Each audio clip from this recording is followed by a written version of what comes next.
l'Assemblée nationale. Nous poursuivons avec les explications de vote et nous en arrivons maintenant au groupe de la France Insoumise avec M. Éric Coquerel.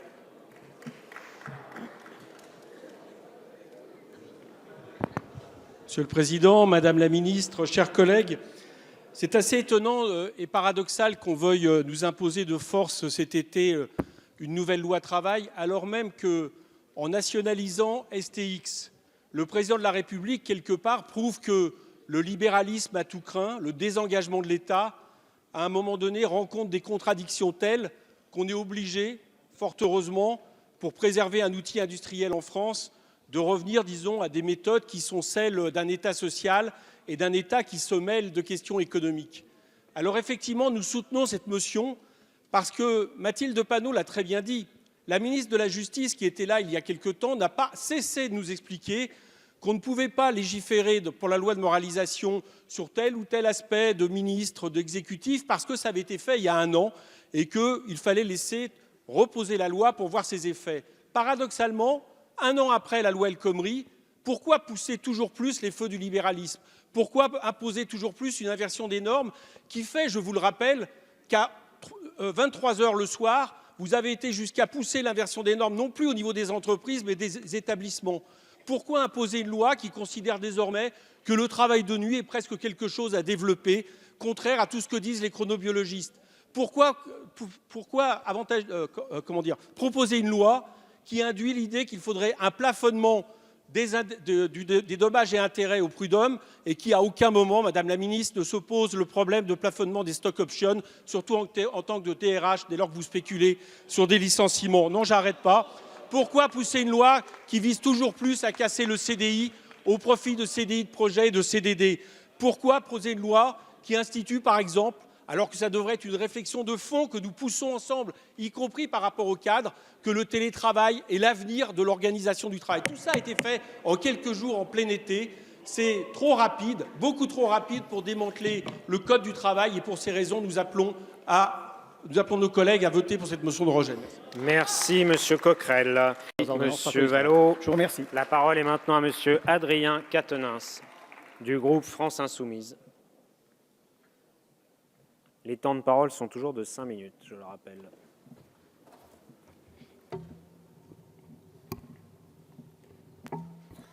Merci, Monsieur le Président, Madame la Ministre, Madame la Présidente, Monsieur le rapporteur, mes chers collègues.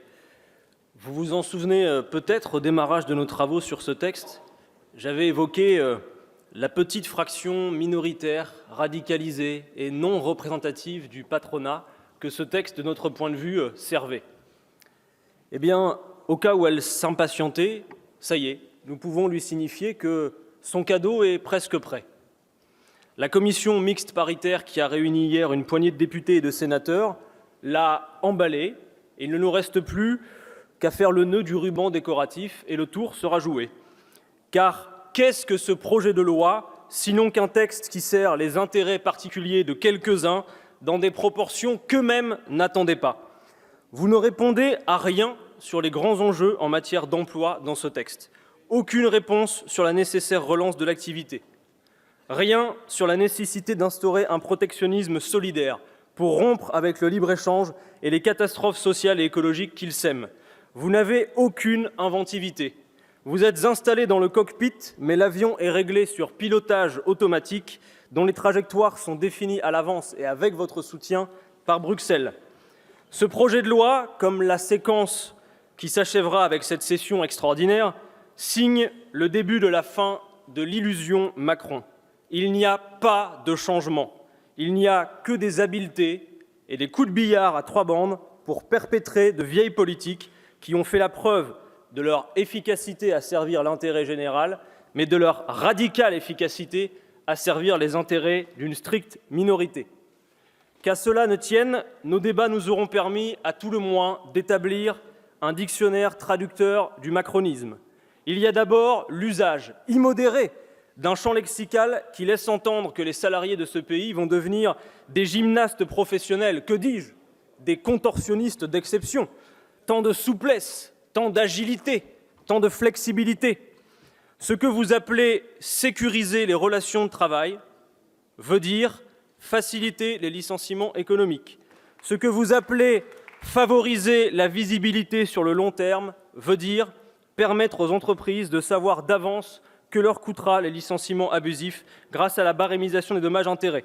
Ce que vous appelez encourager les investissements en France en limitant au périmètre national l'appréciation des difficultés économiques justifiant les licenciements veut dire permettre des pratiques qui pourraient aboutir à plus de délocalisation et à favoriser la désindustrialisation de notre pays et victimes.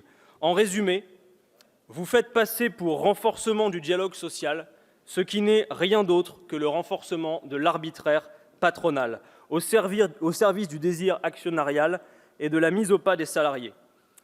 Les relations entre la majorité à l'Assemblée et la droite sénatoriale sont aussi éclairantes. L'un pose le clou sur la planche, l'autre tape sur le marteau. Je citerai ainsi pour exemple le référendum à l'initiative de l'employeur. Ce n'est pas neuf et nous savons ce que cela produit. Dois-je rappeler qu'en septembre 2016, un référendum organisé par la direction de Smart a obtenu 56% de voix pour un passage de 37 à 39 heures sans augmentation de salaire, avec des horaires tournants, avec bien sûr chantage à la délocalisation.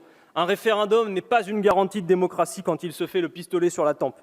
Sur le périmètre national, pour justifier des licenciements économiques, le cas Whirlpool est un cas d'école, puisque lorsqu'il a décidé de délocaliser en Pologne, les dividendes avaient augmenté et le PDG touchait des salaires équivalents quasiment à ceux de tous les salariés de l'usine dont la délocalisation était planifiée.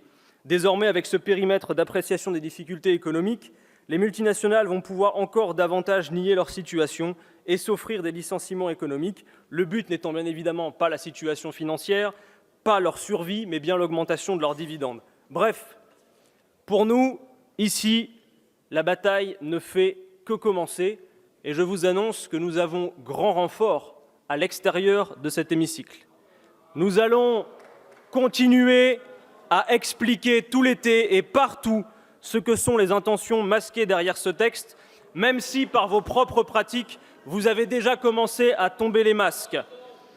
Nous serons derrière les syndicats à la rentrée et nous prenons l'initiative d'un grand rassemblement contre ce que nous appelons le coup de force social à la rentrée le 23 septembre. Merci, Monsieur Quatennens. Monsieur Aviragnet. La parole est maintenant à Monsieur Jean-Luc Mélenchon pour le groupe La France Insoumise.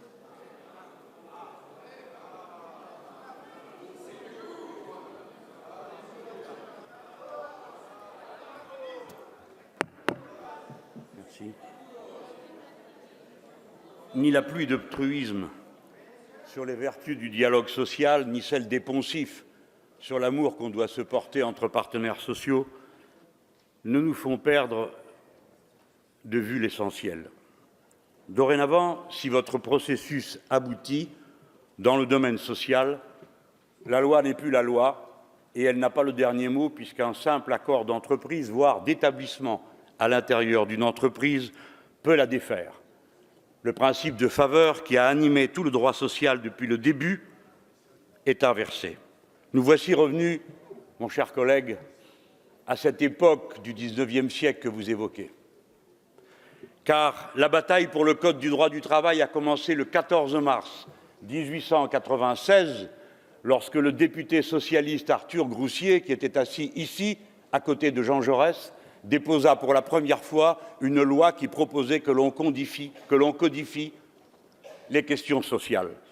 Et il avait déjà la patience qui doit encore nous animer dans la bataille que nous menons contre eux, puisqu'il aura fallu attendre le mois de mai 1910 pour voir aboutir pour la première fois ce Code du travail, celui que vous êtes en train de défaire par, non pas rage sociale, je ne vous accuserai pas de cela, même si je n'ai pas perdu de vue ni oublié d'entendre vos acclamations à l'évocation des merveilles qui se réalisent quand se combinent stock-options et licenciements, ni que j'ai oublié cet instant de la soirée où vous explosâtes en applaudissements quand on montrait du doigt les syndicats et qu'on les dénonçait, ce qui a toujours été à nos yeux une signature politique des plus certaines. Non, vous croyez sincèrement que moins il y a de droits, plus le marché, par la main invisible qui le travaille, va allouer correctement les biens et le marché va permettre que se développe la production. Vous vous trompez de siècle. Ce n'est que la stabilité, la prévisibilité, la sécurisation des hautes qualifications professionnelles qui est la garantie du développement économique et surtout de la mutation que doit accomplir à tout prix notre appareil de production, parce que demain 2 août, ce sera le jour de la transition où la Terre entre en dette avec elle-même, parce que le modèle de production que nous utilisons est en train de tout détruire. Il faut donc tout changer, et pour cela, il faut changer les appareils de production, les process de production, changer les qualifications des salariés et les élever pour relever ce défi de remplacer tout ce qui vient des énergies carbonées et fossiles, tout ce qui vient de ces matières qui ruinent la planète. Voilà le vrai défi, pas le niveau de profitabilité des actions, ni la capacité qu'ont quelques individus pervers et névrosés à accumuler sans cesse, toujours plus, une fortune dont on ne sait pas ce qu'ils feront à la fin. Oui, voilà la situation.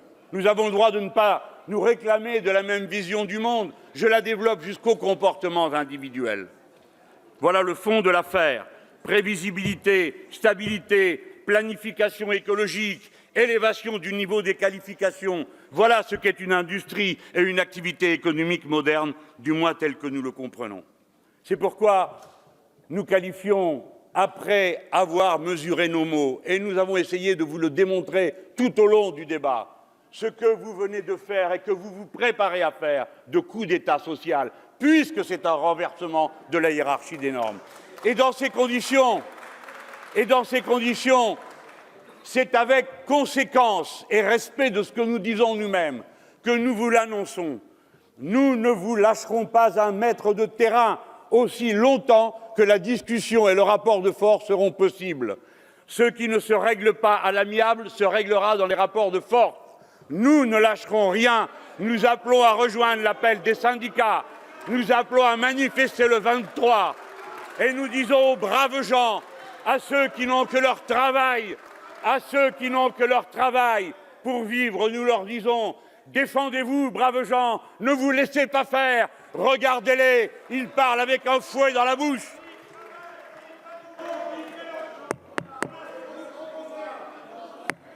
Non, ça s'appelle la démocratie, ce que je propose. Veuillez conclure, Ben M. oui, Mélenchon. c'est bête, hein, bulletin de vote et manifestation. Voilà. Voilà ce que j'avais à vous dire. Je vous donne rendez-vous maintenant, partout où cette partie se jouera. Vous n'en avez pas fini avec nous, car vous avez mangé votre pain blanc, et à la première occasion, c'est vous qui trébucherez, pas nous. Merci, M. Mélenchon.